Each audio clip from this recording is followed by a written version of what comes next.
इतिहास का चैप्टर 1 है। इस पूरे वीडियो में आपको इसका पार्ट ढूंढने की जरूरत नहीं है। एक ही वीडियो में हम लोग कुल चैप्टर को पढ़ लेंगे, पूरे चैप्टर को पढ़ लेंगे। यह पूर्ण वीडियो एनसीईआरटी पर आधारित है, यानी कि एनसीईआरटी का सॉल्यूशन है। आप किसी भी बोर्ड से हैं, अगर आपके बोर्ड में एनसीईआरटी चलता है तो यह वीडियो आपके लिए महत्वपूर्ण है। आइए वीडियो को समझते हैं और आगे एक एक करके सभी चीजों को समझने की कोशिश करते हैं। यूरोप में राष्ट्रवाद। तो आइए सबसे पहले विभिन्न शब्दों से इस वीडियो को प्रारंभ करते हैं। जैसे राष्ट्रवाद क्या है? राष्ट्रवाद का अर्थ होता है अपने देश के प्रति प्रेम की भावना, और यह प्रेम की भावना बहुत ही ज्यादा हो जाती है तो आप अपने देश के प्रति जान भी दे सकते हैं। जैसे हमारे देश के स्वतंत्रता सेनानी दिए थे और हमारे देश को आजाद किए थे। तो ये राष्ट्रवाद की भावना उस समय फ्रांस यानी कि यूरोप में बहुत ही तेजी से फैल रहा था। और राष्ट्र क्या होता है? अब यहाँ पर एक शब्द आता है, राष्ट्र क्या होता है? एक महान व्यक्ति अर्नेस्ट रेनर ने कहा था कि अगर किसी क्षेत्र में समान भाषा, समान नस्ल और समान धर्म से बने क्षेत्र है तो वह क्या कहलाता है? राष्ट्र कहलाता है, यानी कि राष्ट्र है। एक राष्ट्र लंबे प्रयासों, त्यागों और निष्ठा का चरम बिंदु होता है। यहाँ पर अर्नेस्ट रेनर ने क्या कहा? कहा कि समान भाषा, नस्ल और धर्म से बना क्षेत्र क्या है? राष्ट्र है। क्या भारत में समान भाषा है? नहीं। क्या भारत में समान नस्ल के लोग रहते हैं? नहीं। क्या भारत में एक समान धर्म है? नहीं। तो क्या भारत एक राष्ट्र है? हाँ या नहीं? इसका कमेंट करके आप हमें जवाब जरूर दें। अगला जो शब्द है स्टेट जनरल। स्टेट जनरल क्या है? तो कहता है कि अगर किसी, जो ये स्टेट जनरल था, ये एक प्रकार की आम सभा थी। आम सभा कहाँ के लिए? फ्रांसीसी संप्रदायों के लिए। और यह 1789 से पहले था। उसके बाद इस 1789 के बाद जब वह क्रांति हुआ, और क्रांति के दौरान कह सकते हैं, इस जो आम सभा थी स्टेट जनरल, इसका नाम बदल दिया गया और इसका नाम क्या रखा गया? National assembly. ये जो आम सभा थी, ये उन संप्रदायों और संपदाओं का प्रतिनिधित्व करती थी।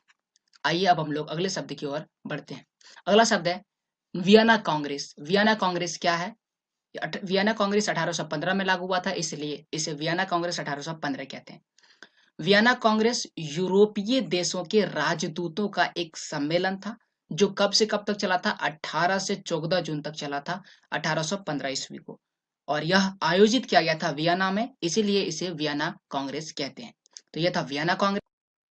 आइए अब हम लोग आगे बढ़ते हैं। नेपोलियन। नेपोलियन कौन था? नेपोलियन का भी इस अध्याय में चर्चा किया गया है, तो इसलिए नेपोलियन समझना जरूरी है। नेपोलियन का जन्म 15 अगस्त 1769 को हुआ था। यह एक महान सम्राट था जिसने अपने व्यक्तित्व एवं कार्यों से पूरे यूरोप के इतिहास को प्रभावित किया था। इसमें इतनी योग्यता थी कि अपनी योग्यता के बल पर 24 वर्ष के आयु में ही क्या बन गए थे? ये सेनापति बन गए थे। और इतना ही नहीं, जब ये सेनापति बने तो फ्रांसीसी युद्धों में फ्रांस की सेना को बहुत सारी जीत दिलाई और अपार लोकप्रियता हासिल कर ली। और इतनी लोकप्रियता हासिल करने के बाद अंत में ये फ्रांस के शासक बन गए। और ये फ्रांस के शासक बन गए, और शासक बनने के बाद भी इन्होंने यूरोप में बहुत सारे युद्धों को जीता, और कह सकते हैं संपूर्ण कुछ कुछ भाग को छोड़ करके बहुत सारे क्षेत्रों में यूरोप पर किसका शासन था? नेपोलियन का शासन था। अगला जो शब्द है वह है उदारवादी। उदारवादी से आप क्या समझते हैं? तो उदारवादी एक लातीनी भाषा है जिसका उसके मूल्य पर आधारित है, जिसका अर्थ क्या होता है? आजाद। आजाद होता है। और उदारवादी जो लोग होते हैं, जो उदारवाद के विचार को मानते हैं, वो तेज बदलाव को मानते हैं, यानी कि बहुत ही तेजी से विकास हो, बहुत ही तेजी से विकास हो, बहुत ही तेजी से बदलाव हो, और उसी को वो प्राथमिकता देते हैं। ये थे उदारवादी। उदारवादी के उल्टा एक और शब्द होता है जिसको बोलते हैं रूढ़िवादी। रूढ़िवादी। रूढ़िवादी जो शब्द है बिल्कुल ही आप समझ सकते हैं उदारवाद का उल्टा है। अगर उदारवाद तेज बदलाव को प्राथमिकता देता है, तो जो रूढ़िवादी है वो धीरे विकास को प्राथमिकता देता है, यानी कि वो परंपरा स्थापित संस्थाओं और रिवाजों पर जोर देता है। वो कभी भी ज्यादा कह सकते हैं विकास नहीं चाहता है। तो उदारवाद का विपरीत शब्द क्या होता है? रूढ़िवादी। तो ये कुछ शब्द थे जो मैं आपको बता रहा हूँ, प्लीज इसे ध्यान से समझ सकते हैं। और अगर आपको इस शब्द का अर्थ बिल्कुल भी नहीं आता तो आप इसे नोट कर सकते हैं, याद रखने के लिए, समझने के लिए यह जरूरी है। नारीवाद क्या है? स्त्री पुरुष की सामाजिक, आर्थिक एवं राजनीतिक समानता, यानी कि पहले हमारे समाज में या पूरे विश्व में स्त्री को कम समानता दी जाती थी, इसे कमजोर माना जाता था, पुरुषों को ज्यादा मान्यता दी जाता था। तो इस आधार पर स्त्री ने आंदोलन किया और उन्होंने अपने लिए सामाजिक, आर्थिक और राजनीतिक समानता की सोच के आधार पर अधिकारों के हितों का बोध कराया, और इसी बोध को क्या कहते हैं? नारीवाद कहते हैं। उन्होंने अपने लिए आंदोलन किया और इसी को क्या बोलते हैं? नारीवाद। अगला जो शब्द है विचारधारा। विचारधारा से आप क्या समझते हैं? तो विचारधारा जो होता है एक प्रकार की खास प्रकार की सामाजिक एवं राजनीतिक दृष्टिकोण को इंगित करता है। इंगित करता है, और इसी इंगित करने वाले विचारों के समूह को क्या बोलते हैं? विचारधारा कहते हैं। तो ये कुछ शब्द है जो मैं आपको बता रहा हूँ, प्लीज ध्यान से आप समझिएगा। अगर वीडियो पसंद आए तो प्लीज आप लाइक कर दीजिएगा। तो यहाँ से आपका जो मुख्य बात है वो स्टार्ट हो जाता है यूरोप में राष्ट्रवाद। यह यूरोप का नक्शा है और यह यूरोप वियना कांग्रेस 1815 के बाद के यूरोप को दर्शाता है। जैसे यहाँ पर रूसी साम्राज्य, ऑस्ट्रियाई साम्राज्य, ऑटोमन साम्राज्य, इसमें विभिन्न क्षेत्र आप देख सकते हैं, फ्रांस, स्विट्जरलैंड, उसके बाद आप देख सकते हैं Hungary, Austria, Romania, Serbia, Bulgaria, यूनान का स्वतंत्रता संग्राम, आयरलैंड, स्कॉटलैंड, ग्रेट ब्रिटेन, तो ये क्षेत्र है। नॉर्वे देख सकते हैं, स्वीडन, स्पेन, उसके बाद और सर्डेनिया, कोशनिया, तो विभिन्न क्षेत्र यहाँ पर आप देख सकते हैं। और यही क्षेत्र, इन्हीं सभी क्षेत्रों का नाम आपको विभिन्न बार आएगा, इसलिए ये जरूरी जानना है। आप याद रखिएगा हमेशा कि यूरोप में अगर राष्ट्रवाद की शुरुआत हुई तो उसका प्रमुख कारण है फ्रांस की क्रांति। फ्रांस की क्रांति ही वह कारण है जिसके चलते पूरे यूरोप में राष्ट्रवाद फैल गया, और यूरोप में राष्ट्रवाद का जो प्रमुख कारण है वह फ्रांसीसी क्रांति है। तो इसीलिए फ्रांसीसी क्रांति से राष्ट्र का विचार किस प्रकार से पूरे यूरोप में फैला, आइए उस पर चर्चा करते हैं। फ्रांसीसी क्रांति की शुरुआत जो है 1789 में हुई, और जैसे ही शुरुआत हुई लोगों ने अपनी मांग रखी। लोगों की क्या मांग थी? फ्रांसीसी क्रांति में लोगों का मांग था कि ये जो राजतंत्र है इसे खत्म किया जाए और क्या लाया जाए? प्रजातंत्र लाया जाए। क्यों? क्योंकि राजा बार बार कर बढ़ा रहा था। इसके पीछे कारण था क्योंकि राजा की भी मजबूरी थी, अगर वो कर नहीं बढ़ाता तो अपने जो कर्ज है वो नहीं चुका पाता। तो लोगों ने क्रांति की शुरुआत के लिए सामूहिक पहचान बनाना शुरुआत कर दिया। सामूहिक पहचान, आप हमारे देश में, भारत में विभिन्न धर्म, जाति, लिंग के लोग रहते हैं, विभिन्न नस्ल के लोग रहते हैं, लेकिन क्या सभी बोलते हैं कि हम इन धर्म से नाता करते हैं? नहीं। अगर आप बाहर जाते हैं तो सबसे पहले हम बोलते हैं भारतीय, भारतीय, भारतीय, भारतीय। यानी कि आप किसी भी क्षेत्र में जाते हैं तो आप अपना पहले धर्म या जाति को नहीं इंगित कराते, पहले हम बोलते हैं हम भारतीय। तो इस प्रकार से भारतीय शब्द जो है हमारे लिए सामूहिक पहचान का काम करता है। वैसे है उन्होंने अपने सामूहिक पहचान को बढ़ाने के लिए विभिन्न कार्य किए। जैसे स्टेट जनरल का चुनाव किया गया और उसका नाम बदल कर क्या रखा गया? नेशनल असेंबली कर दिया गया। फ्रेंच जो भाषा था फ्रांस का, उसे क्या बोला गया? राष्ट्रभाषा घोषित कर दिया गया। प्रशासनिक व्यवस्था लागू की गई जिससे सबको क्या मिले? समान कानून का अनुभव हो। तो ये सारे कार्य किए गए थे ताकि क्या हो? फ्रांसीसी क्रांति तेजी आ जाए। उसके बाद क्या हुआ? इसके बाद जो आयात निर्यात सीमा शुल्क था उसे समाप्त कर दिया गया। इसके साथ ही जो भार और माप की व्यवस्था थी, माप तोल होता है ना, वो तो उसको एक समान कर दिया गया। पहले ये एक समान नहीं था। अगर आप किसी ए स्थान से बी स्थान पर जाते तो किसी वस्तु, इतनी सी वस्तु का वजन अगर 1 kg था, तो वही अगर आप बी स्थान पर जाते तो उसी का वजन हो सकता था कि आपको 2 kg हो जाता या फिर उससे ज्यादा हो जाता। तो इस प्रकार से आप देख सकते हैं उतनी सी ही वस्तु का वजन यहाँ पर कैसे बढ़ गया, क्योंकि भार और माप की एक समान व्यवस्था नहीं थी। तो इस प्रकार से इसे भी सुधारा गया। इसका समर्थन उन्हें बहुत तरह से मिला, जैसे कि स्कूल कॉलेज के छात्राओं ने समर्थन किया, और उन्होंने समर्थन के रूप में क्या किया? क्लबों का गठन किया। जैसे जैकोबिन क्लब छात्रों द्वारा बनाया गया क्लब है, और इन्होंने फ्रांसीसी क्रांति में योगदान दिया। फ्रांस की आर्मी ने भी समर्थन के तौर पर क्या किया? राष्ट्रवाद की भावना को बढ़ाया, और वो बढ़ाते चले गए। किस प्रकार से? जब वो विदेश गए, विदेश क्षेत्र में भेजे गए, उनको विदेश क्षेत्र में भेजा गया ताकि क्या हो? जो राष्ट्रवाद की भावना है वो तेजी से बढ़ता चला जाए। तो इस प्रकार से राष्ट्रवाद की भावना के व्यक्ति फ्रांसीसी क्रांति से हम लोग को दिखने लगा। उसके बाद फ्रांस में नेपोलियन आ गए फ्रांसीसी क्रांति के बाद, और नेपोलियन ने क्या किया? नेपोलियन का शासनकाल भी एक महत्वपूर्ण भूमिका निभाती है राष्ट्रवाद का उदय का। तो नेपोलियन जब फ्रांस में आए तो उन्होंने अपना शासन चलाना शुरू किया, और उन्होंने प्रजातंत्र को हटा करके राजतंत्र लागू कर दिया। देख सकते हैं लोगों की मांग थी प्रजातंत्र, लेकिन प्रजातंत्र को हटा दिया नेपोलियन ने, और क्या लाया? राजतंत्र लाया। लेकिन अभी भी लोगों को विश्वास था कि नेपोलियन हमारे लिए कुछ अच्छा करेगा, और नेपोलियन ने लाया नागरिक संहिता, जिसे नेपोलियन संहिता कहते हैं। 1804 में लाया था, इसलिए इसे नेपोलियन की संहिता 1804 भी कहते हैं। इसके तहत क्या किया गया? इसके तहत सबको कानून के समक्ष बराबर रखा गया, और यही तो फ्रांसीसी क्रांति की मांग थी। तो लोगों को अच्छा लगने लगा। दूसरी बात, संपत्ति के अधिकार को सुरक्षित रखा गया, यानी कि जिसके पास जितना धन है वो उन्हीं के पास रहेगा, और इसे ही क्या बोला जाता है? संपत्ति का अधिकार। आप जितनी संपत्ति रख सकते हैं।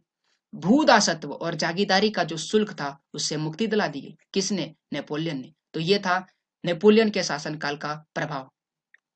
अब आपके मन में आता है कि जागीरदारी क्या होता है? तो जागीरदारी शब्द से मैं आपको वाकिफ करा देता हूँ। जागीरदारी एक शब्द है जिसका अर्थ होता है कि किसानों के तहत या फिर जमींदार और उद्योगपतियों द्वारा तैयार सामान का कुछ हिस्सा कर के रूप में सरकार को देना, और यही प्रक्रिया क्या कहलाता है? जागीरदारी।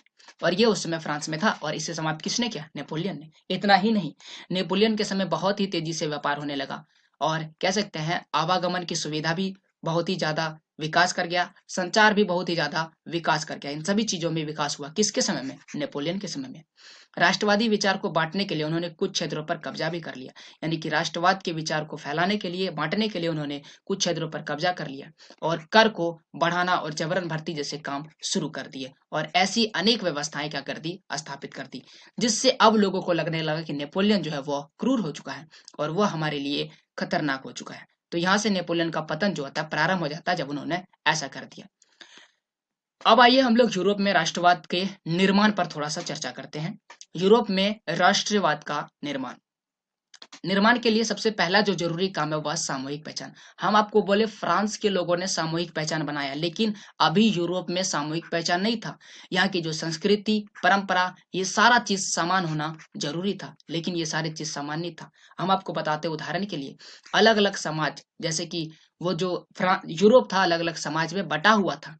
जैसे हैब्सबर्ग साम्राज्य में लोग जर्मन, अंग्रेजी, फ्रेंच, इटली आदि अलग अलग भाषाएं बोलते थे। यहाँ पर आप हैब्सबर्ग साम्राज्य देख सकते हैं कौन कौन से क्षेत्र आते थे। तो हैब्सबर्ग साम्राज्य में विभिन्न विभिन्न लोग विभिन्न विभिन्न भाषा बोलते थे। तो क्या ये एक है? नहीं, ये अलग है। तो क्या करना होगा? इसके लिए हमें राष्ट्र का निर्माण करना होगा। राष्ट्र का निर्माण मतलब सभी के लिए एक समाज का निर्माण करना होगा। तो इसलिए आइए हम लोग सबसे पहले यूरोप की समाज की संरचना देखते हैं, उसके बाद उदारवादी राष्ट्रवाद को समझते हैं, उसके बाद रूढ़िवादी का क्या विचार था इस पर बात करते हैं, और फिर क्रांतिकारियों का क्या योगदान था यूरोप में राष्ट्रवाद के, उस पर हम लोग चर्चा करते हैं। यानी कि राष्ट्रवाद और राष्ट्र राज्य का विचार कैसे उभरा, इस पर हम लोग बात करेंगे। यूरोपीय समाज की संरचना की अगर बात करें तो 19वीं शताब्दी से पहले यूरोप का समाज दो वर्गों में बटा था। पहला जो वर्ग था वह उच्च वर्ग था, जिसे कुलीन वर्ग कहते थे। दूसरा जो वर्ग था वह निम्न वर्ग था, जिसे कृषक वर्ग कहते थे, और यह कृषि का कार्य करता था और इसे ही कर देना पड़ता था। ये महत्वपूर्ण बात था। उच्च वर्ग और कुलीन वर्ग, और इस तरफ है निम्न वर्ग और कृषक वर्ग। इन दोनों में क्या अंतर था?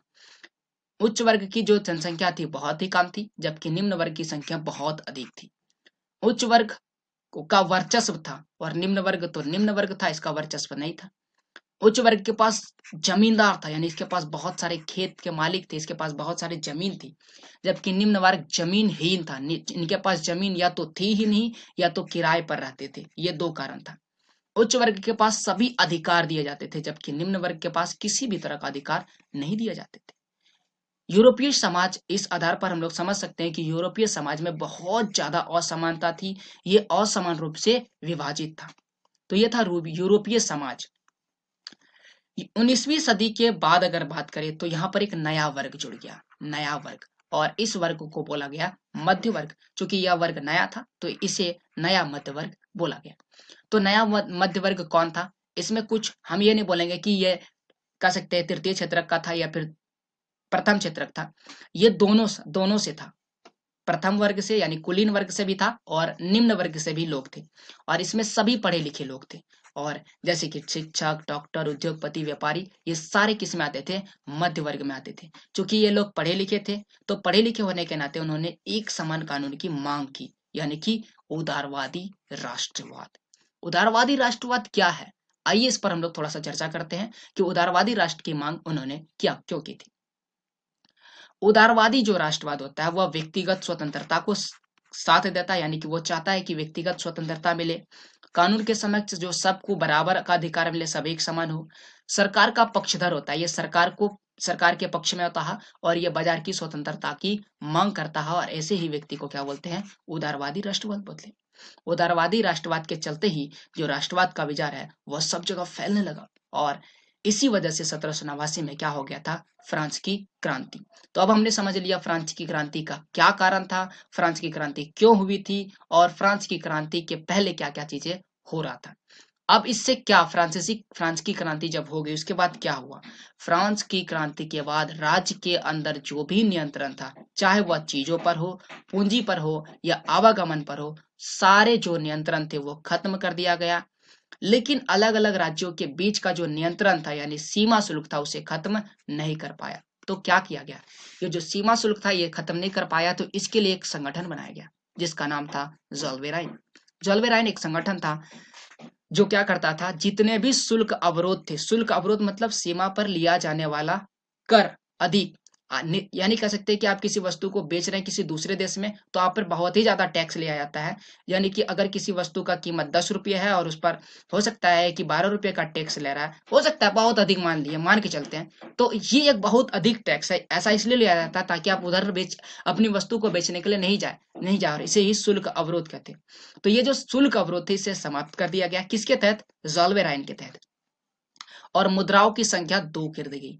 इससे पहले 30 मुद्राएं थी। अगर भारत में एक मुद्रा है जिसे बोलते हैं रुपये, अगर भारत में अलग अलग राज्यों में अलग अलग मुद्राएं चलती तो आपको बहुत ही ज्यादा परेशानी होती। तो इसी प्रकार से यूरोप में भी बहुत ज्यादा मुद्रा चलती थी, लगभग 30 मुद्राएं चलती थी, परंतु इसकी संख्या कितनी कर दी गई, 2 कर दी गई।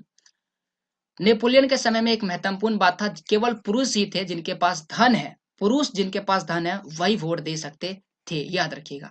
तो ये कह सकते हैं फ्रांस की क्रांति के दौरान, फ्रांस की क्रांति के बाद ये सारे कदम उठाए गए थे। अब आता है रूढ़िवाद। रूढ़िवाद कौन थे और उनके क्या विचार थे। रूढ़िवाद 1815 के बाद जो था नया रूढ़िवाद आया। 1815 में नेपोलियन को हरा दिया गया, नेपोलियन हार गए और इसको हराने के लिए ऑस्ट्रिया, प्रशा और रूस ये तीनों ने मिलकर के लड़ाई किया, और इसके साथ था ब्रिटेन। तो कह सकते हैं 4 ने मिलकर के लड़ाई किया और इन्होंने नेपोलियन को हरा दिया। कहाँ हारे थे नेपोलियन, नेपोलियन वाटरलू की लड़ाई में हार गए थे। इसके बाद यूरोपियन सरकार ने पारंपरिक संस्थाएं और परिवार को बनाए रखना चाहते थे, यानी कि जो परंपरागत तरीका चल रहा है उसी को वो रखना चाहते थे, और इसके लिए नेपोलियन के समय में जितने भी बदलाव हुए थे उन सबको क्या कर दिया गया, खत्म कर दिया गया। तो यहाँ पर समझ सकते हैं नेपोलियन के जो भी बदलाव थे उसे खत्म करने का कारण, क्योंकि वो अपना पारंपरिक जो राजा वाला व्यवस्था है उसे ही लाना चाहता है। तो इस प्रकार से उन्होंने ये सारे चीज किया और नेपोलियन के समय में जितने बदलाव थे उसे खत्म कर दिया गया। कैसे खत्म किया, खत्म करने के लिए एक समझौता हुआ, संधि हुआ, जिसे क्या बोला गया, वियना संधि या वियना समझौता। आइए समझते हैं वियना संधि या वियना समझौता के तहत क्या क्या बातें कही गई थी। इस संधि के तहत तीन निर्णय लिया गया था, और ये मुख्य तीन निर्णय जो था वह क्या था, फ्रांस की सीमा जो था उस पर कई राज्य कायम कर दिया, यानी कि फ्रांस के सीमाओं पर राज्य कायम कर दिए गए ताकि भविष्य में फ्रांस अपना विस्तार ना कर सके, फ्रांस जो है बड़ा नहीं हो सके।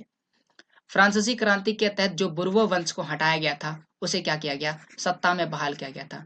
फ्रांस की क्रांति के तहत जो लुईस अल्वा था वह बुर्बो वंश का था और उसे हटा दिया गया था, उसे मार दिया गया था, फांसी दे दिया गया था, और अब उसे हटा करके नेपोलियन आ गए थे। परंतु अब फिर से उसका जो अगला शासक है उसे लाया गया और फ्रांस में फिर से बुर्बो वंश को बहाल किया गया और राजतंत्र को ही जारी रखा गया, जबकि लोग प्रजातंत्र की मांग कर रहे थे। और ये किसके कारण हुआ था, रूढ़िवादी के कारण हुआ था। क्यों हुआ था, आपको पहले ही बता चुके रूढ़िवादी क्या होता है। अगर वीडियो में नहीं पसंद आ रहा है, माफ कीजिएगा, अगर नहीं समझ में आ रहा है तो आप उसे देख सकते हैं जाकर के। अब आता है क्रांतिकारी। इन सब चीज के चलते समाज में क्रांतिकारी आ गया। क्यों, क्या कारण था क्रांतिकारी आने का, आइए मैं आपको बता देता हूँ। यूरोपीय सरकार ने जो निर्णय लिए उसके विरोध में क्रांतिकारी आ गए थे। तो ये विरोध क्यों कर रहे थे, माफ कीजिएगा, आगे बढ़ के हम लोग विरोध इसलिए कर रहे थे क्योंकि वो जितने भी फ्रांस के लोग थे वो चाहते थे प्रजातंत्र, लेकिन फ्रांस में क्या आ गया, राजतंत्र आ गया, और इसके ही विरोध में क्या आ गए, क्रांतिकारी आ गए। क्रांतिकारी ने अंदर ही अंदर गुप्त संगठन यानी कि खुफिया समाज का निर्माण कर दिया, और ये खुफिया समाज का निर्माण किया जिसका कुछ उद्देश्य था। क्या उद्देश्य था, अलग अलग जो कह सकते हैं समाज था उसका निर्माण किया गया। जैसे हम आपको बता देते हैं, गुप्त समाज एक जो गुप्त समाज था उसका निर्माण किया गया, उसका मुख्य मकसद क्या था, तो मकसद था राष्ट्रवाद को बढ़ावा देना, और दूसरा था वियना संधि का विरोध करना। वियना संधि में राजतंत्र को जारी रखा गया इसलिए इसका विरोध करना, और अपनी स्वतंत्रता के लिए लड़ाई करना। ये 3 मुख्य बात था जो कह सकते हैं जो गुप्त संगठन था उसका काम था। अब आपको कुछ गुप्त संगठन जैसे कि यंग यूरोप, यंग इटली, यहाँ पर एक शब्द छूट गया, यंग में यहाँ पर लिख देता हूँ, यंग इटली और यंग यूरोप। यूरोप किसने बनाया था, जैसेपी मैज़नी ने बनाया था। जैसेपी मैज़नी कौन था, जैसेपी मैज़नी इटालियन थे, वो इटली के रहने वाले थे, और इन्होंने ही 2 गुप्तगत संगठन की स्थापना की थी। तो इस प्रकार से ये गुप्त संगठन थे और ये यही 3 चीज चाहते थे, ये 3 चीज जो हम आपको पहले बताएं। सभी रूढ़िवादी जो जेसेपी मैजिनी थे उससे डरते थे। क्यों? क्योंकि वो इटली का एकीकरण चाहते थे और यही वह व्यक्ति थे जिसने आगे चल के इटली का एकीकरण कर दिया। तो आइए अब हम लोग वीडियो में आगे बढ़ते हैं।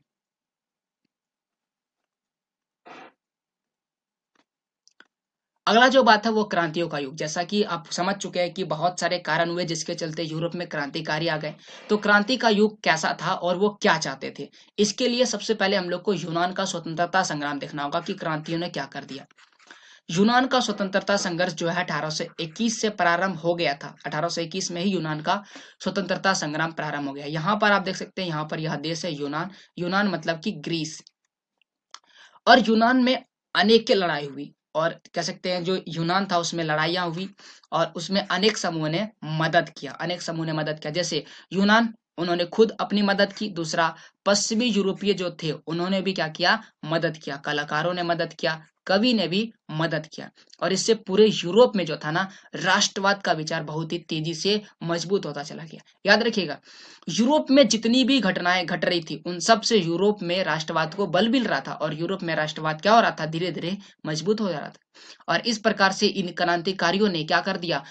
जो कह सकते हैं राष्ट्रवाद की भावना उन क्रांतिकारियों में आ गया और युद्ध किया। और युद्ध के बाद 1832 में कुस्तुनतुनिया की संधि की गई और इस संधि के तहत यूनान को एक स्वतंत्र राष्ट्र घोषित कर दिया गया। इसके पहले जो यूनान था वो ऑटोमन साम्राज्य के अधीन था। तो इस प्रकार से यूनान स्वतंत्र हो गया और इस यूनान के स्वतंत्र होते ही राष्ट्रवाद की भावना और तेज हो गई। और राष्ट्रवाद की भावना तेज क्यों हुई? क्योंकि यहाँ से रोमानीवाद एक नया चीज आ गया। रोमानीवाद क्या है? मैंने आपको बताया कि जब यूनान का स्वतंत्रता हो रहा था तो उस समय कलाकारों ने और कवि ने इस मत दिया। तो रोमानी कल्पना और इससे राष्ट्र भावना फैली। तो क्या था, ये बात करते हैं। राष्ट्रवाद का विकास केवल युद्ध से नहीं होगा, ऐसा सब कुछ सोच लिए थे। और क्षेत्रीय विस्तार से नहीं होगा, यानी कि आपका क्षेत्र इतना है तो इतना कर देने से राष्ट्रवाद नहीं फैलेगा और ना ही युद्ध करने से राष्ट्रवाद फैलेगा। राष्ट्रवाद को फैलाने के लिए काव्य, कला, कहानी, किस्सों और संगीत का भी मदद लेना पड़ेगा, ऐसा यूरोप के लोग समझ चुके थे। क्योंकि यूनान का स्वतंत्रता संग्राम में कवि और कलाकारों ने ये महत्वपूर्ण भूमिका निभाया था राष्ट्रवाद को फैलाने के लिए। तो इस जब हम लोग काव्य, कला, कहानी और किस्सों और संगीतों का मदद लेते हैं तो यह प्रक्रिया क्या कहलाता है? रोमानीवाद कहलाता है। और इसके तहत हम आपको एक परिभाषा उदाहरण देते हैं कि रूस में क्या किया गया।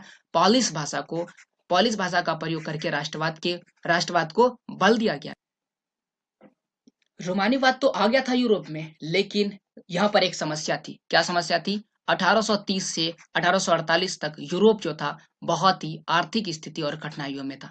यानी कि यूरोप की आर्थिक स्थिति जो था बहुत ही कठिनाइयों में गुजर रहा था। क्या कठिनाइयां थी? आइए उस पर थोड़ा सा चर्चा कर लेते हैं। यहाँ पर जो कठिनाई थी वो कह सकते हैं भूख को ले आया था। लोगों में भूख आ गया था, भूख, कठिनाई, लोग भूख से मरने लगे थे और इन सब के चलते क्या होने लगा था? जन विद्रोह होने लगा था। 1830 के दशक को कठिनाइयों का महान साल भी कहा जाता है यूरोप के लिए। क्या हुआ था? क्यों? क्या क्या कारण है? कारण है यहाँ पर बहुत ही ज्यादा जबरदस्त जनसंख्या में वृद्धि हो गई थी। बहुत तेजी से जनसंख्या में वृद्धि हुआ था। लोग गांव से शहर में आने लगे थे। गांव गांव से शहर आने से चलते शहर में भी जनसंख्या बहुत ही तेजी से बढ़ने लगे थे। और इन सब के चलते बेरोजगारी उत्पन्न हो गई थी, बेरोजगारी में वृद्धि हो गई थी। लोग गरीब हो रहे थे, गरीबी में वृद्धि हो रही थी, क्योंकि काम नहीं मिल रहा था तो बेरोजगारी हो रहा था, बेरोजगारी चलते गरीबी में वृद्धि हो रहा था। और इन सब चीजों के चलते महंगाई भी बढ़ रही थी। और इसी सालों के दौरान जो फसल थी वह भी बर्बाद हो गई, यानी कि आसमान से गिरा खजूर पे अटका, यही हाल हो गया था यूरोप का। जिससे खाने पीने की सामग्री की कीमत जो थी वह बढ़ने लगी थी और छोटे छोटे जो फैक्ट्रियां थी वह बंद होने लगी थी।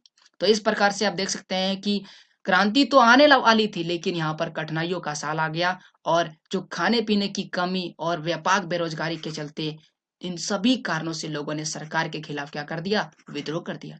और जब सरकार के खिलाफ विद्रोह किया तो लोग सड़कों पर उतर आए और उन्होंने जगह जगह अवरोध लगा दिए और इस प्रकार से उन्होंने विद्रोह किया। और इस विद्रोह को हम लोग कृषक विद्रोह के नाम से जानते हैं। जब कृषक विद्रोह हुआ तो यूरोपीय सरकार ने गणतंत्र घोषित कर दिया और इस प्रकार से यूरोप जो है गणतंत्र राज्य हो गया।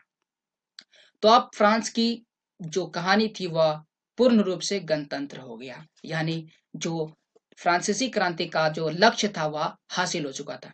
तो क्रांति के बाद यानी कि आप समझ सकते हैं गणतंत्र के बाद यानी जब वहां प्रजातंत्र आ गया तो क्या क्या बदलाव किए गए। सबसे पहला बदलाव, वहां पर 21 साल से अधिक उम्र के लोगों को वोट डालने का अधिकार दिया गया, यानी जो लोग 21 साल से अधिक उम्र के हो गए हैं उनको वोट डालने का अधिकार दिया गया।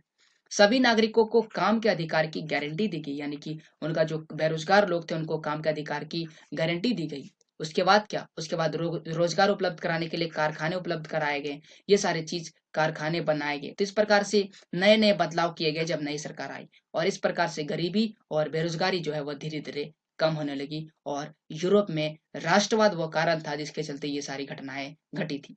तो हम समझ सकते हैं कि राष्ट्रवाद ने यूरोप में राजतंत्र ला दिया, माफ कीजिए लोकतंत्र ला दिया। लेकिन राष्ट्रवाद के चलते और क्या घटनाएं घटी थी वह चीज समझना जरूरी है। इससे पहले हम लोग उदारवादी क्रांति पर थोड़ा विचार करते हैं जो 1848 में हुआ था। यूरोप के अन्य भाग जहां पर अभी स्वतंत्र राष्ट्र राज्य अस्तित्व में नहीं आए थे, यानी कि अभी जो जिन देशों में स्वतंत्रता आ गई जैसे यूनान में आ गया, फ्रांस में आ गया, तो ये देश अब स्वतंत्र हो चुके हैं और इसमें क्या आ चुका है, राजतंत्र हटा करके लोकतंत्र आ चुका है। लेकिन अभी भी बहुत सारे ऐसे देश थे जैसे जर्मन, इटली, पोलैंड, ऑस्ट्रो हंगरिया, इन सभी क्षेत्र में उदारवादी मध्य वर्ग और स्त्री पुरुष ने क्या कर दिया, विद्रोह कर दिया। और यहाँ पर क्या लिया, संविधानवाद की मांग कर दी। संविधानवाद यानी कि इन्होंने बोला कि अब संविधान के साथ हम अपने देश में रहेंगे, यानी कि मुख्य रूप से आप कह सकते हैं कि इन्होंने अपने देश में राजतंत्र की मांग कर दी। और इसके लिए यहाँ पर एकीकरण की प्रक्रिया चली और यह एक प्रकार की राष्ट्रीय एकीकरण की मांग छोड़ दिया गया। एकीकरण और एकीकरण की प्रक्रिया में सबसे पहले हम लोग समझते हैं जर्मन का एकीकरण। जर्मन का एकीकरण आप देख सकते हैं, यह वह मानचित्र है, पुराना मानचित्र है जिसमें जर्मन अभी बना नहीं है। तो यहाँ पर आप देख सकते हैं कौन कौन से क्षेत्र है, जैसे कि यहाँ पर एक प्रशा है, यहाँ पर प्रशा है, यहाँ पर ऑस्ट्रिया साम्राज्य है, और इसके अलावा छोटे छोटे राज्य है जो क्या कर सकते हैं, जर्मन का निर्माण करेंगे अभी मिल करके। और इसमें अगर आप वर्तमान मानचित्र देखें, अभी का मानचित्र देखें, तो आपको कुछ इस प्रकार से दिखाई देगा। यह आपको इस प्रकार से दिखाई देगा, यहाँ पर आपको दिखाई देगा जर्मनी, माफ कीजिए यहाँ पर दिखाई देगा जर्मनी। यानी कि आप कह सकते हैं अगर यह यूरोप है तो जो जर्मनी है वह कहाँ पर है, बिल्कुल यूरोप के मध्य में है। तो ये जर्मनी ऐसे कैसे बना, जो बिल्कुल ही बिखरा पड़ा था वह कैसे एक हो गया, तो इस पर हम लोग चर्चा करते हैं। आइए हम लोग समझते हैं जर्मन एकीकरण की प्रक्रिया। जर्मन एकीकरण की प्रक्रिया में जो प्रक्रिया है वह बहुत पहले ही शुरू हो चुका था। 1848 में यूरोपीय सरकार ने बहुत ज्यादा कोशिश किया था कि वो जर्मन का क्या करते, एकीकरण करते, परंतु वह ऐसा नहीं कर पाए। क्यों? क्योंकि यहाँ पर जो राष्ट्र निर्माण की प्रक्रिया थी वह उदारवादी पहल थी, और उदारवादी पहल को राजाशाही ने और फौज की ताकत ने मिलकर क्या कर दिया, दबा दिया। उदारवादी मतलब क्या होता है, बहुत ही तेजी से, वो तेजी से तुरंत उतावली हो चुका था और उन्होंने क्या कर दिया, जाके जर्मन का एकीकरण का बहुत ही तेजी से मांग कर दिया। और जब कोई चीज तेजी से उठता है तो राजा उसको क्या कर दिया, दबा दिया। राजा और राजा की फौज ने मिलकर के इसकी जो ताकत है, इन्होंने इस उदारवादी पहल को दबा दिया। परंतु ये जर्मन का एकीकरण की प्रक्रिया रुका नहीं था। इसके बाद प्रशा जो था, प्रशा ने यह भार अपने ऊपर लेते हुए कहा कि वो जर्मन का एकीकरण करके ही रहेंगे।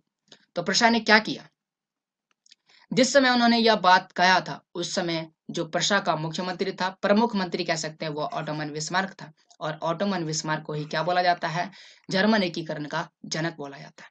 प्रशा ने अनेक राष्ट्रीय एकीकरण के आंदोलन का नेतृत्व किया, उन्होंने राष्ट्रीय एकीकरण छेड़ा और 7 वर्षों के दौरान उन्होंने बहुत सारे युद्ध किए। उसमें से 3 युद्ध प्रमुख था, जैसे ऑस्ट्रिया के साथ, डेनमार्क के साथ और फ्रांस के साथ इन्होंने युद्ध किया और प्रशा को जीत हुई। प्रशा जो है वो जीत गया। जब प्रशा जीत गया तो ये एकीकरण की प्रक्रिया थी वह पूरी हो गई। और इस प्रकार से जनवरी 1871 में वर्साय में एक समारोह हुआ जिसमें प्रशा के राजा विलियम प्रथम, पर्सा का राजा विलियम प्रथम को क्या बनाया गया, जर्मनी राष्ट्र का सम्राट घोषित कर दिया। और इस प्रकार से जर्मन जो था वह एकीकरण हो गया। तो यह था जर्मन एकीकरण की प्रक्रिया। थोड़े हम शॉर्ट में ले लिया, आपको जर्मन एकीकरण की प्रक्रिया इतनी छोटी नहीं है, याद रखिएगा। आइए अब हम लोग पढ़ते हैं इटली का एकीकरण। इटली का एकीकरण, यह 2 मानचित्र है जिसमें आप देख सकते हैं, इसमें विभिन्न राज्य जैसे पेपल राज, टस्की, मैसेडोनिया, सर्बिया, सोवियाई, सर्डिनिया, माफ कीजिए, वेस्निया, वेनेसिया बोलते हैं, माफ कीजिएगा, और सिसिलियों का राजतंत्र। तो इस प्रकार से विभिन्न क्षेत्रों में यह बटा हुआ था, लेकिन वर्तमान में अगर आप इटली देखें तो इस प्रकार से आपको इटली दिखेगा। तो ये एकीकृत किस प्रकार से हुआ और इस एकीकरण के किनका किनका हाथ था वह जानना जरूरी है। आइए इस पर एक एक करके हम लोग चर्चा करते हैं। इटली जो था वह वंशानुगत राज्यों तथा बहुराष्ट्रीय हैब्सबर्ग साम्राज्य में बिखरा हुआ था। केवल एक राज्य ऐसा था जिस पर इतालवी राजघराने का शासन था, वह राज्य था शार्डिया पिडमेंट। माफ, इस पर थोड़ा समझने वाली बात है। यानी कहने का मतलब यह है कि इटली के विभिन्न राज्य जो क्षेत्र था उस पर इतालवी राजघराने की इटली के राजघराने का एक ही ऐसा क्षेत्र था जो इटली के पास था, बाकी क्षेत्र दूसरे राजा के पास था, दूसरे वंशानुगत राज्य के पे अधीन था। यहाँ पर यह बात बोला गया है। तो इटली का एकीकरण कैसे किया गया? यह बहुत ही जटिल कार्य था और इस कार्य को करने के लिए 3 व्यक्ति ने अपना महत्वपूर्ण सहयोग किया।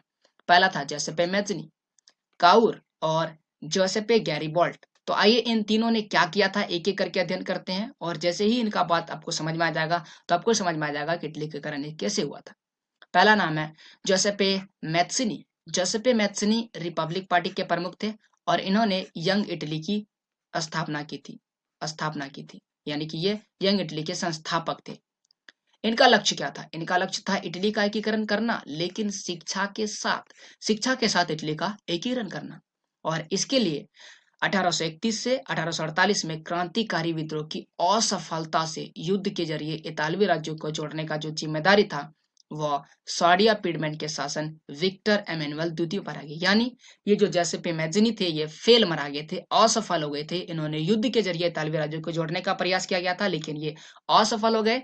और इसके बाद यह काम किसको दिया गया? विक्टर एमेनुअल द्वितीय। ये कौन थे? साडिया पिडमेंट के शासक थे। तो इन्होंने क्या किया? इन्होंने कुछ नहीं किया, इन्होंने कुछ भी नहीं किया। किसने किया? इसके जो प्रमुख थे, इसके मुख्य मंत्री जो थे, मंत्री प्रमुख विक्टर एमेनुअल द्वितीय के वो थे काउर, और इन्होंने ये पूरी जिम्मेदारी अपने ऊपर ली। इनके विषय में कहा जाता है कि ये ना ही कोई क्रांतिकारी थे और ना ही ये राजतंत्र में विश्वास रखते थे, फिर भी इन्होंने एकीकरण प्रक्रिया में सहयोग किया और नेतृत्व किया।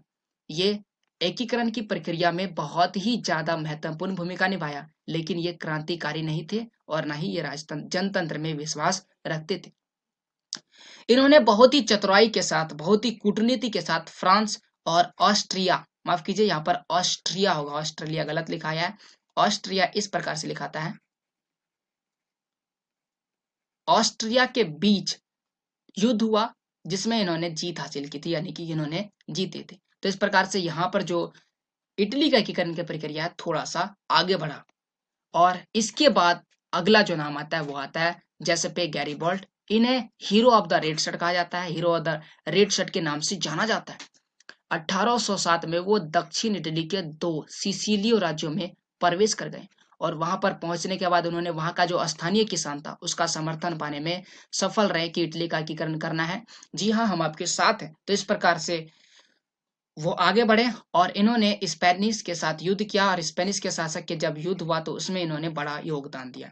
तो इस प्रकार से इन तीनों के योगदान के वजह से जो इटली था वह एकीकृत हो गया। और जब इटली एकीकृत हो गया, माफ कीजिए आ गया, और इटली जब एकीकृत हो गया तो वहां के जो विक्टर एमेनुअल द्वितीय थे उसको, माफ कीजिए आगे आ जा रहे हैं, जब इन तीनों के वजह से इटली एकीकृत हो गया, और जब इटली एकीकृत हो गया तो विक्टर एमेनुअल द्वितीय को एकीकृत इटली का राजा घोषित किया गया। क्यों? क्योंकि वह बहुत ही ज्यादा दयालु थे और वह साडिया के राजा रह चुके थे। तो इस प्रकार से था इटली के एकीकरण की कहानी। आइए अब हम लोग आगे बढ़ते हैं और आगे की कहानी पढ़ते हैं। तो हमने पढ़ा जर्मन का एकीकरण, इटली का एकीकरण। अब हम लोग पढ़ते ब्रिटेन का एकीकरण। यह भी यूरोप में ही पड़ता है। तो यह यूरोप का मानचित्र है, और इस यूरोप में यह जो ब्लू और रेड रंग में दिख रहा है, लाल रंग में दिख रहा है, ये पूरे यूरोप है। जिसमें से ब्लू रंग को छोड़कर के अगर आप लाल रंग पर गौर करते हैं तो यहाँ पर आपको ब्रिटेन पड़ता है। तो इस एकीकरण की प्रक्रिया में क्या क्या कहानी हुई थी? अगर आप ब्रिटेन के एकीकरण की प्रक्रिया देखें तो ब्रिटेन में अलग अलग साम्राज्य था, जैसे अंग्रेज, वेल्स, स्कॉट, आयरिश, ढेर सारा समाज था जिसे नृजात कहते थे। औद्योगिक क्रांति के बाद ब्रिटेन की आर्थिक शक्ति पर अगर जोर दिया जाए तो बहुत ही ज्यादा बढ़ गई थी। लेकिन यहाँ पर एक एक्ट लाया गया था जिसका नाम है एक्ट ऑफ यूनियन, और इसके तहत क्या किया गया, इंग्लैंड और स्कॉटलैंड को जोड़ दिया गया, यानी कि दो क्षेत्र जो था अब जुट चुका था, और United kingdom of great Britain का गठन किया गया इसके तहत। कुछ साल के बाद इसके अंदर आयरलैंड को भी क्या कर दिया, जोड़ दिया गया, और उसके बाद क्या बन गया, ब्रिटेन, और एक नया राष्ट्र का निर्माण हुआ जिसका नाम क्या रखा गया, ब्रिटेन, और इस प्रकार से ब्रिटेन का एकीकरण हुआ। आप इसे मानचित्र की मदद से इस प्रकार से समझ सकते हैं, जैसे कि यहाँ पर यह जो क्षेत्र है यह इंग्लैंड का नक्शा है, और उसके बाद इंग्लैंड को स्कॉटलैंड के साथ जोड़ दिया गया, और उसके बाद इसके नक्शे में इस प्रकार से बदलाव आया, और जब इसके साथ आयरलैंड को जोड़ दिया गया तो उसके नक्शे में इस प्रकार से बदलाव आया, और ये बन गया यूनाइटेड किंगडम। जब ब्रिटेन राष्ट्र का निर्माण हुआ तो उसके बाद वहां पर कुछ बदलाव किए गए। सबसे पहला, वहां पर राष्ट्रगान लिखा गया। दूसरा, अंग्रेजी को मुख्य भाषा बनाया गया। तीसरा, ब्रिटेन का राष्ट्रध्वज भी बनाया गया। तो ये था ब्रिटेन का एकीकरण, जिसके चलते क्या क्या कार्य हुए हुआ मैंने आपको बताया। आइए अब हम लोग आगे बढ़ते हैं। राष्ट्रीय एकीकरण में दृश्य कल्पना क्या होता है। देखिए, दृश्य कल्पना यानी कि जब राष्ट्र की जो राष्ट्रवाद का भावना है, या फिर कह सकते हैं राष्ट्रवाद की भावना को बढ़ाने के लिए वहां पर एक नई पहल हुआ जिसका नाम था रूपक। रूपक क्या होता है, जब किसी अमूर्त विचार यानी कि जिसकी मूर्त ही नहीं है, उससे वैसे विचार जैसे लालच, स्वतंत्रता, ईर्ष्या, मुक्ति, ऐसे विचारों को किसी व्यक्ति या चीज के जरिए इंगित किया जाता है तो वो क्या कहलाता है, वह रूपक कहलाता है। और ऐसे ही काम वहां पर शुरू किया गया यूरोप में। 18वीं से 19वीं शताब्दी में बहुत सारे रूपक का प्रयोग किया गया राष्ट्रवादी भावना के विकास को मजबूत बनाने में। और विकास का मजबूत बनाने में उस समय किसका प्रयोग किया जाता था, रूपक का। जैसे मैं आपको कुछ रूपक बताना चाहता हूँ, जैसे ये है जर्मेनिया। तो जर्मेनिया जर्मन का रूपक था। जैसे भारत में भारत माता होती है, वैसे ही जर्मन में जर्मेनिया थी। और ये जैसे भारत में एक भारत माता एक रूपक है, और ये दृश्य कल्पना है कि ये हमारी भारत माता है, वैसे ही जर्मन में बोला जाता था कि ये जर्मेनिया है। और इस प्रकार से राष्ट्रवाद की भावना और मजबूत हो जाती थी। और उसमें कुछ और भी कह सकते हैं संकेतों का प्रयोग किया जाता था। जैसे टूटी हुई अगर कड़ी है तो क्या उसका संकेत था, इसका मतलब है स्वतंत्रता। तो इस प्रकार से झंडा, तलवार या फिर मुकुट, इस विभिन्न चीजों का जो प्रयोग करके राष्ट्रवाद की भावना को बढ़ाया जा रहा था, और यह प्रक्रिया उसमें बहुत ही तेज था। तो ये अगला कारण है जिसके चलते यूरोप में राष्ट्रवाद क्या हो गया था, तेजी आ गया था। आइए अब हम लोग पढ़ते हैं राष्ट्रवाद और साम्राज्यवाद। यह क्या होता है। देखिए, अभी तक हमने आपको बताया राष्ट्रवाद, राष्ट्रवाद किस प्रकार से यूरोप में फैला, लेकिन राष्ट्रवाद के बाद यूरोप में एक नया चीज आ गया जिसका नाम था साम्राज्यवाद। साम्राज्यवाद क्या था। साम्राज्यवाद की परिभाषा पर पहले गौर कीजिएगा। साम्राज्यवाद, जब कोई देश अपने देश की शक्ति को बढ़ाता है, कैसे, आर्मी या और अन्य साधन का प्रयोग करके, तो उसे क्या बोलते हैं, साम्राज्यवाद। यानी कि किसी की क्षेत्र इतना छोटा है तो वो अपने क्षेत्र को बड़ा कर देता है, इसी प्रक्रिया को क्या बोलते हैं, साम्राज्यवाद। और जो 19वीं शताब्दी थी उस समय राष्ट्रवाद जो था वह किस में बदलने लगा था, साम्राज्यवाद में बदलने लगा था। 1871 के बाद यूरोप में गंभीर राष्ट्रवादी तनाव फैल गया। कौन से क्षेत्र में, बाल्कन क्षेत्र में। यूरोप में बाल्कन क्षेत्र था। इस बाल्कन क्षेत्र में रोमानिया, बुल्गारिया, अल्बेनिया, यूनान, क्रोएशिया, बोस्निया, हर्जोगोविना, स्लोवेनिया, सर्बिया, और ये सारे देश क्या थे, शामिल थे। और इसी क्षेत्र में क्या फैल गया, तनाव। तनाव का मतलब हुआ जीतने की होड़, यानी कि यहाँ पर जो जातीय भिन्नता थी, यहाँ की भौगोलिक भिन्नता थी, इसके आधार पर लोग क्या चाह रहे थे कि इस क्षेत्र को अपने में शामिल कर लें। अगर यहाँ पर जर्मन है और यहाँ पर अगर यूनान है तो जर्मन क्या सोच रहा था, इस यूनान को अपने में शामिल कर ले, इससे क्या होगा, जर्मन का क्षेत्र बढ़ जाएगा। अगर यहाँ पर फ्रांस है और फ्रांस के नीचे अगर कह सकते हैं रोमानिया है, तो फ्रांस क्या सोच रहा है, इस रोमानिया को अपने में शामिल कर ले। क्यों, क्योंकि इससे फ्रांस का क्षेत्र बढ़ जाएगा। और यही प्रक्रिया क्या कहलाया, साम्राज्यवाद। और यह उस समय यूरोप में बहुत ही तेजी से फैल रहा था। और उस समय इसका फायदा कौन उठा रहा था, बड़ी शक्तियां। बड़ी शक्तियां कौन थी, जर्मन, ब्रिटेन, रूस, ये सारी शक्तियां थी।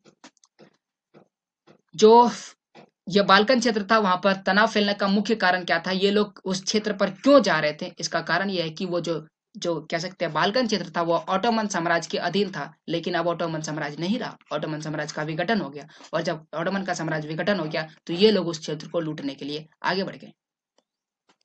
क्यों, क्योंकि वो बाल्कन क्षेत्र को अपने में शामिल करना चाहते थे। लेकिन उनको कह सकते हैं, या जो क्षेत्र था नहीं मिला, नतीजा कुछ भी नहीं निकला, बहुत सारे युद्ध हुए और अंततः क्या हुआ, अंततः प्रथम विश्व युद्ध हुआ। और प्रथम विश्व युद्ध वो कारण है जिसके चलते राष्ट्रवाद पूरे विश्व में फैल गया। भारत में हुआ राष्ट्रवाद की भावना, और राष्ट्रवाद से क्या मिला, भारत को आजादी मिला। तो इस प्रकार से राष्ट्रवाद हमारे लिए फायदेमंद था। तो राष्ट्रवाद का ये कारण था, राष्ट्रवाद यूरोप में कैसे फैला, किन किन कारणों से यूरोप में राष्ट्रवाद फैलने लगा, और राष्ट्रवाद के चलते क्या क्या प्रक्रियाएं वहां पर हुई।